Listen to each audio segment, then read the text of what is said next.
Hi, my name is Dr. Kerstin Oberprieler. In my PhD research and professional work as CEO of PentaQuest, I look at what makes teams and organisations thrive.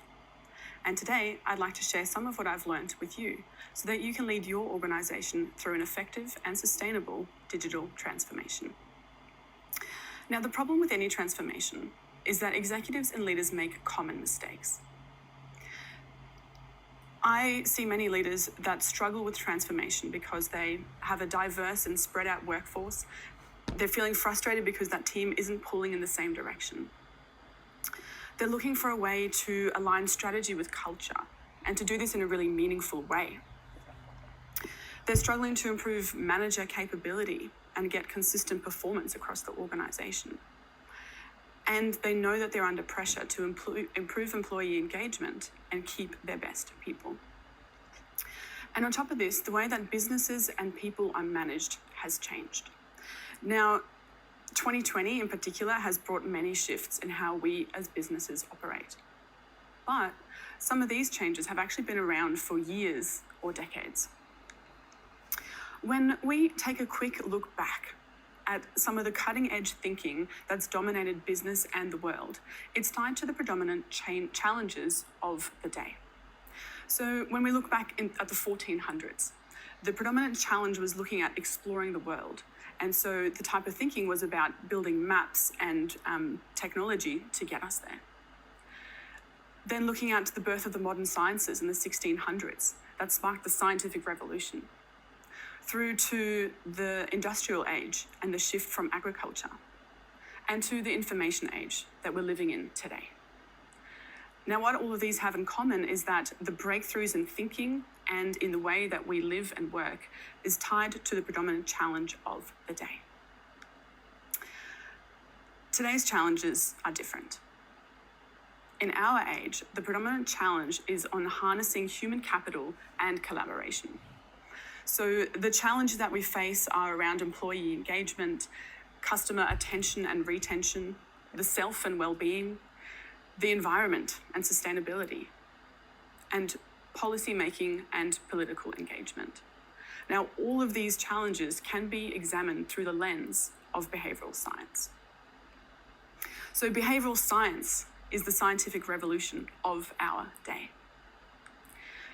Behavioural science is known as the study of human behaviour, and it consists of a range of topics, from neuroscience to social psychology, behavioural economics, cognitive science, gamification, and human-computer interface, and more.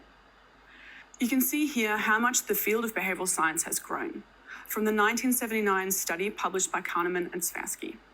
Kahneman went on to win the Nobel Prize in 2002 in economics for taking the field of psychology out of the lab and into the real world.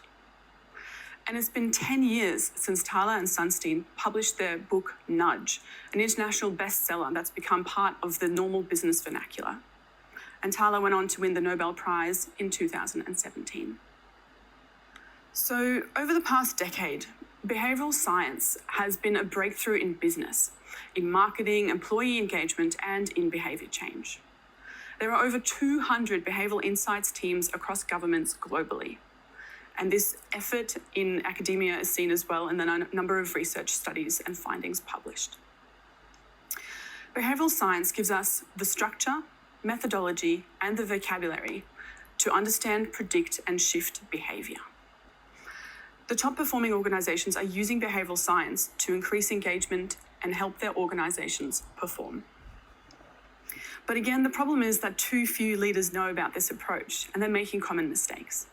So I see executives making mistakes by spending tons of time and effort and resources in planning a transformation, only to have it fail after a few weeks and lose momentum. There's a failure to align strategy and culture and do this in a really meaningful way, and a failure to implement the strategy in a repeatable way over time. But the good news is that you can do something about it. My PhD research suggests 5 practical steps for implementing sustainable behaviour change in an organisation, and that's what I'd like to share with you. In my professional work in PentaQuest, we see the results of this approach all the time. whether it be a 641% increase in engagement in 6 months, 140% increase in engagement with capability and training in 2 months, or a 12.5% increase in workplace satisfaction in just 3 months. So the first of the 5 steps is that you need to break down the transformation into behaviours. So when you look at the behaviour from a daily perspective, what does that look like? If you want your organisation to be more innovative, well, so what? What does that translate to into behaviours?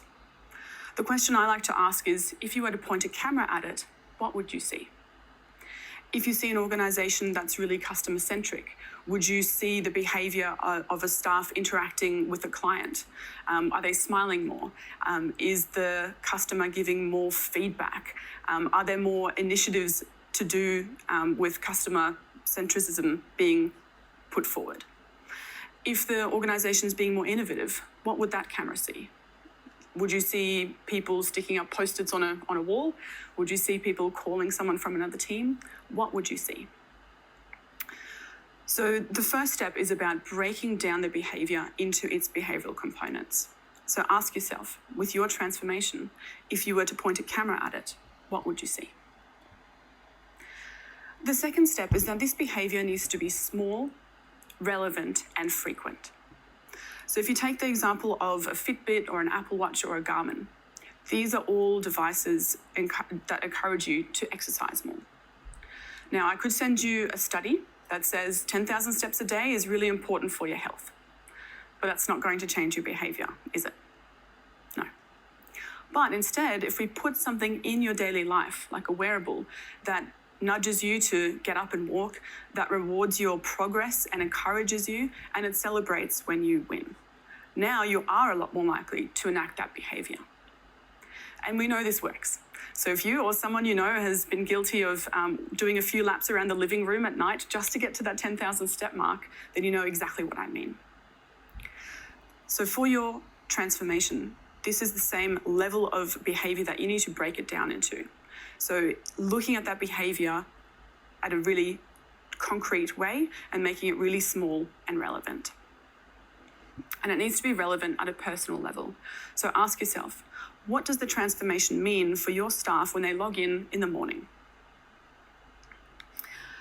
Step 3 is that you need to nudge these behaviours often. Jesse Schell said that anything that can be measured can be turned into a game.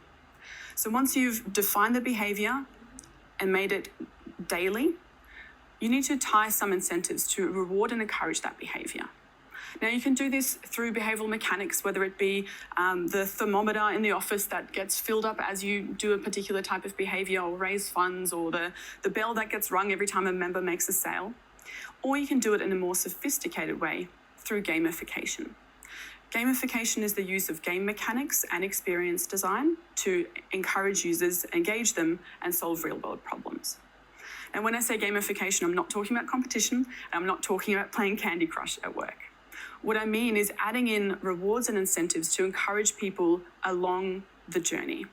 So that could be things like highlighting individuals for achieving something, celebrating team progress and wins.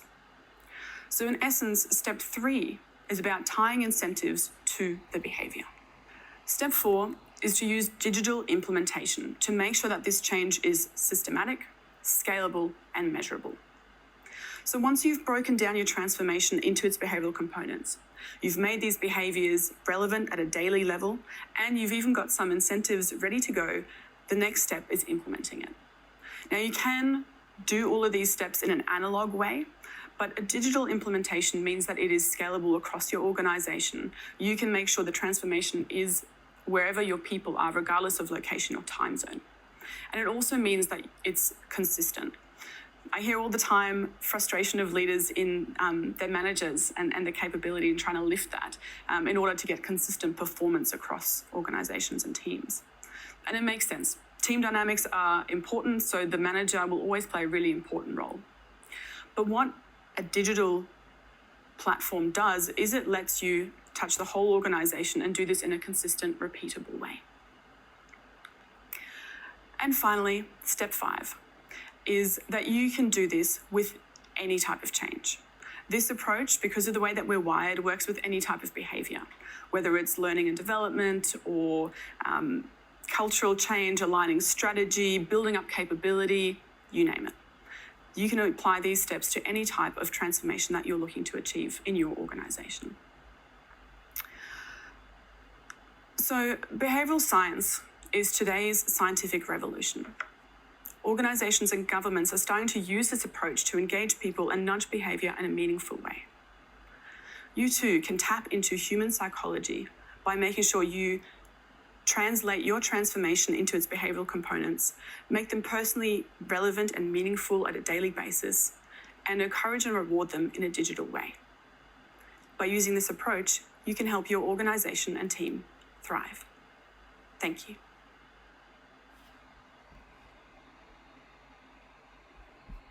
Okay.